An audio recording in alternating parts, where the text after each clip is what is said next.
Hello friends, welcome back to Learn English with Helen. நம்ம இன்னைக்கு daily use பண்ற sentences தான் பார்க்க போறோம். கண்டிப்பா உங்களுக்கு யூஸ்ஃபுல்லா இருக்கும். வீடியோவை ஸ்கிப் பண்ணாம ஃபுல்லா பாருங்க. நீங்க இப்பதான் நம்ம சேனலை ஃபர்ஸ்ட் டைம் பார்க்கறீங்களா? Please subscribe the channel and keep supporting me. Without delay, let's get started. Let's see the first sentence. நான் நிச்சயமாக அங்கே இருக்கிறேன். ஃபார் எக்ஸாம்பிள் நீங்கள் சொல்கிறீங்க நான் நிச்சயமாக நான் அந்த இடத்துல அங்கே இருப்பேன், நாளைக்கு அந்த இடத்துல நான் அங்கே கண்டிப்பாக இருப்பேன்னு சொல்கிறீங்க. அதை எப்படி இங்கிலீஷில் சொல்லலாம்? ஐ ஆம் சர்டைன்லி பி தேர். நான் நிச்சயமாக அங்கே இருப்பேன்னு அர்த்தம். ஐ ஆம் சர்டைன்லி பி தேர். நான் நிச்சயமாக அங்கே இருக்கிறேன்னு அர்த்தம். நெக்ஸ்ட் சென்டென்சஸ் அது ஒரு நல்ல யோசனையாக தெரிகிறது. ஃபார் எக்ஸாம்பிள் யாரோ ஒருத்தவங்க உங்களுக்கு ஒரு யோசனை சொல்கிறாங்க, ஒரு ஐடியா சொல்கிறாங்க, அது ஒரு நல்ல ஒரு ஐடியாவாக இருக்குது. அப்போ நீங்கள் எப்படி இங்கிலீஷில் சொல்லலாம்? That sounds a nice idea. அப்படின்னா அது ஒரு நல்ல யோசனை, நல்ல ஒரு ஐடியான்னு அர்த்தம். That sounds a nice idea. Next sentences இது மிகவும் பிஸியான காலை. அப்படின்னா மார்னிங் வந்து உங்களுக்கு நிறைய வேலை இருந்துச்சுன்னா சொல்லுவோம் இல்லையா, இன்னைக்கு மார்னிங் ரொம்ப பிஸியாக இருந்துச்சு, இன்னைக்கு மார்னிங் வந்து ரொம்ப பிஸியாக போச்சுன்னு சொல்லுவோம் இல்லையா. அது எப்படி சொல்லலாம்? This is rather a busy morning. அப்படின்னா மார்னிங் வந்து ரொம்ப பிஸியாக இருந்துச்சுன்னு அர்த்தம். This is rather a busy morning. Next sentences அவர் விரைவில் இல்லற வாழ்வில் குடியேறுவார். அப்படின்னா அவருக்கு வந்து சீக்கிரமா மேரேஜ் ஆகி அவர் மேரேஜ் லைஃப்குள்ள போறாருன்னு அர்த்தம். அதை எப்படி இங்கிலீஷ்ல சொல்லலாம்? He will soon settle down to a domestic life. அப்படின்னா அவர் வந்து ஒரு இல்லற வாழ்வில், அப்படின்னா ஒரு மேரேஜ் லைஃப்குள்ள போக போறாங்கன்னு அர்த்தம். He will soon settle down to a domestic life. Next sentences அவர் தனது சக ஊழியரை விரைவில் திருமணம் செய்து கொள்ள உள்ளார். அப்படின்னா அவங்க கூட ஒர்க் பண்ற ஒரு கொலிகையை வந்து அவர் கல்யாணம் பண்ணிக்க போறாரு, அவர் மேரேஜ் பண்ணிக்க போறாருன்னு அர்த்தம். அதை எப்படி சொல்லிக்கலாம்? He is getting married soon to a colleague of his. அப்படின்னா அவருடைய கொலிகை, அவர் கூட ஒர்க் பண்ற கொலிகையை அவர் மேரேஜ் பண்ணிக்க போறாருன்னு அர்த்தம்.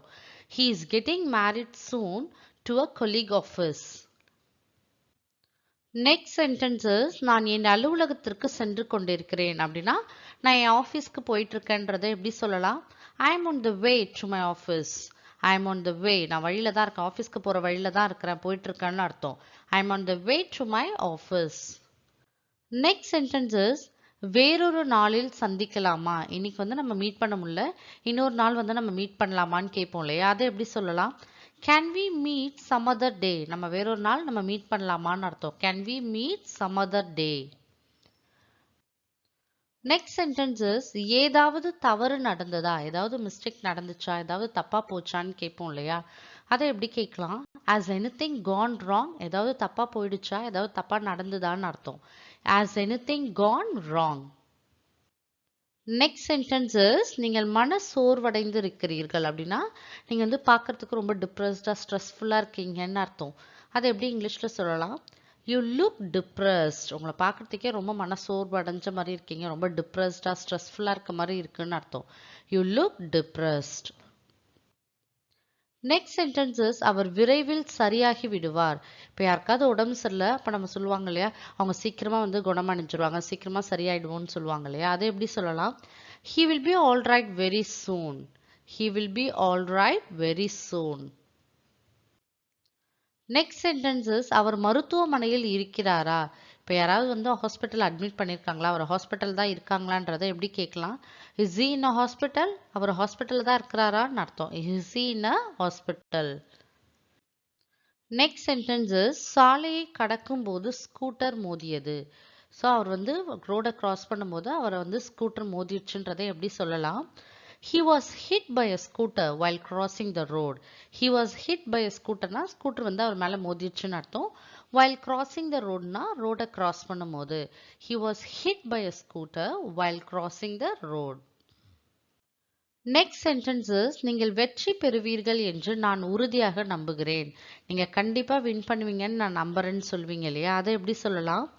I'm sure you will succeed. நான் ஷூரா சொல்றேன், நீங்க கண்டிப்பா வின் பண்ணுவீங்கன்னு அர்த்தம். I'm sure you will succeed. So my dear friends, இந்த வீடியோ கண்டிப்பா உங்களுக்கு யூஸ்ஃபுல்லா இருக்கும்னு நம்புறேன். If you like this video, like and share with your friends and kindly subscribe the channel and keep supporting me. Thank you friends.